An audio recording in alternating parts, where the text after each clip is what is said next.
Okay. We're going to go ahead and start with Coach Collins with a statement. We'll open it up for questions. Just raise your hand for the microphone.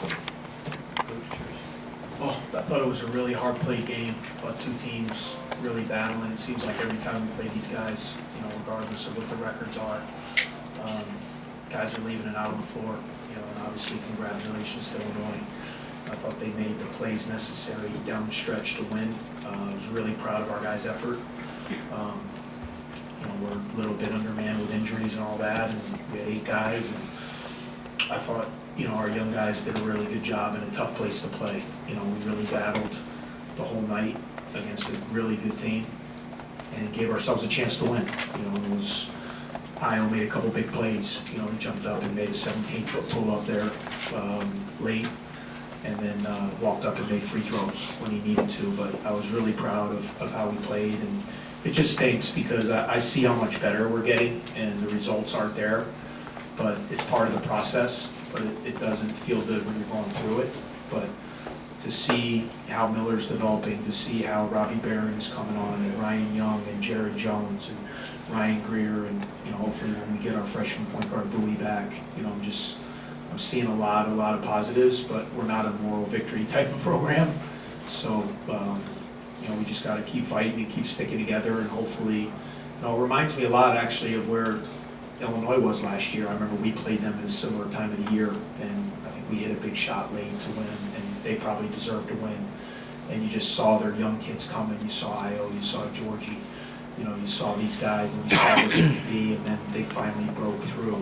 And when they broke through, they gained that confidence, and now they've become a team that can compete with anybody. So it's really a good model for us. I think we're in kind of a similar boat, playing out a lot of young kids, and they're getting great experience. It's just, it's hard in a conference like this. You're playing great teams that are really well coached, and you got to play great basketball in order to win. We're just coming up a couple possessions short, which is disappointing. questions for Coach? Chris, you ended up with 12 and 7, but you seem to neutralize Kofi a little bit with you guys having similar numbers on the glass, all that. What do you think you guys did to kind of take that out of the game a little bit? Well, they put a lot of pressure on you because those two big guys are really good players, and both Kofi and obviously Kofi, if he gets it deep, you're not stopping him. He's so big and strong. We tried to do the best job we could protecting the paint, not only for his post-ups but also the driving ability. I mean, Io's ability to drive is just as devastating as their post-up game. So we tried to do the things we could to keep the floor shrunk, and try to live with some jumpers at times, and give Trent credit. He hadn't been shooting the ball great, and he jumped up and made 3 or 4 threes tonight. Georgie, we were going to live with him shooting some jump shots. He made them, and sometimes you got to give those guys credit. But we just try to do our best because we know. I mean, Kofi gets it low, you're not stopping him. So you try to do your best. You try to have him see multiple bodies, and make him a little bit of a passer. And we had some success at times, and other times we didn't. But that's what good teams do. They put pressure. They have good guards and bigs. So you got to kind of pick your poison. Chris, it seemed like every time Illinois made a run, you guys had an answer for them, usually from the three-point. For a while there, you guys were trading 3 for 2 to kind of get back in the game and everything. Just talk a little bit about your guys' intensity and focus, especially during the latter parts. Yeah, we shot the ball pretty well tonight. We haven't, at times, I feel like we're a better shooter team than we've shown with our stats. I think our guys are getting comfortable. I think a lot of times, too, when they're playing 2 big guys like that, they're going to, if you can get them strung out a little bit. And I thought our pick and roll game had some success, against their big guys. And our big guys made some shots. I knew that was going to be important. I mean, Barron made 3, and I think Ryan Young made 1. So I knew in order to loosen up their defense a little bit, our big guys were going to have to step back and make a couple threes. And I was just proud of our effort. I mean, we got down 9 there. We took a timeout, and that was a real breaking point for our team. The crowd was into the game. They were starting to get a rhythm. They were getting really confident. We took a timeout. We came out. We got a bucket right away, and then tried to put game pressure on them. And I thought we did a good job of that in the last couple minutes. And like I said, give them credit. I thought Georgie made a huge 3 there, and then Io steps up and makes a big pull-up 17-footer, and then we thought we had a turnover there. It was close. We almost got a turnover against the spread football offense, or whatever that was, the fly routes. almost got it, but then he got fouled and walked up and did what really good players do, made 2 big free throws to win. Coach, you took Indiana down to the wire at their place, took Illinois down to the wire here at their place. 2 tough road environments that you competed in, but came up short. Is that deflating for you guys, or for your young guys, more of a confidence builder? Hopefully a little bit of both. It's my job to make it a confidence builder, you know, but as a competitor, it's disappointing. I mean, we didn't come here, you know, we didn't drive through the Siberia snowstorm last night to just be a sacrificial lamb.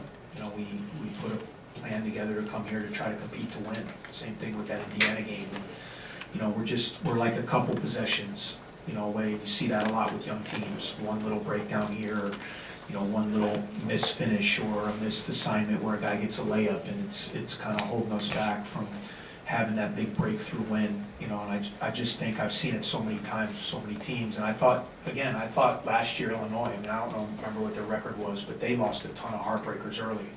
And I remember Brad kind of saying the same thing I was saying, like, I see we're coming, you know, I see what's happening in practice, I see kids getting better, we gotta get over the hump. And, you know, hopefully what will happen for us is what happened for them. You know, they finally, that second half of the year last year, they found, you know, they tasted winning, they saw what it took to win, and they've carried that into this year. And that's what I have to do, that's my challenge with this group. We have a really good young nucleus, I think everybody sees that. You know, that's what's exciting, you know, but when you're in the moment and you're in the games as a competitor, you wanna win now. But, you know, I really like our young guys. You know, I think our freshman and sophomore classes are very talented. I like what we're building, and it's up to me to keep these guys together, keep them upbeat, and keep them moving towards that goal of where we want to get, you know, which is back in the mix in the Big Ten. Chris, Brad revamped his defense a little bit in the offseason to do less ball denial. From a preparation and execution standpoint, what was it like going up against the 2 different styles? Yeah, I mean, it's, you know, the way they played last year, it was such a stark difference. Nobody played like that in the conference. So it was hard to adjust, and like a lot of times you get like a 2-day prep window, and their ability, and he had the personnel to be really good at it. You know, they were really athletic, they were long, they got after the ball, they pressured the ball. Now, I mean, what he's done is good. You have to play your best players, you know, so and there's no question that Georgie and Kofi are 2 of their best players. They're incredibly talented guys. And it's going to be hard for them to play that pressing on top denial defense. And so, you know, what they've done now is they've sacrificed forcing some turnovers, but they're better at the rim. You know, in the past, if you didn't turn the ball over, you felt pretty good that you might be able to get some layups because they were so extended. You know, now what's difficult is they're so big at the basket. Like even tonight, you know, I thought we had some good, but I thought there were 3 or 4 times we got in there and had the ball right at the rim, and their size really bothered us from finishing. So, you know, I think Brad is an outstanding coach. He's done a great job coaching this team and finding a system that works for them. Scott? You mentioned Trent Frazier hitting a couple shots earlier. How much of a difference does it make when maybe he's looking to be a little more aggressive offensively and then obviously making Yeah. it? Well, I cringe because I think he made one the first possession. And anytime a guy who's been struggling a little bit, because he's a really good player, he's been a good player his whole career. And anytime a guy who's been good and had success makes his first shot, you know, I was like, oh man, not today. But he came out tonight and gave them 16 points. I mean, for them, you know, they've had consistent offense from Kofi and Io. And all of a sudden now, if Trent and Georgie give them double figures, you know, the way they did today, now, you know, they become very dangerous. And so I think he's a huge key to their team because it gives a guy who can take a little bit of pressure off Io on the perimeter. All right, thank you, Coach. Thanks, guys. Thanks, Ken.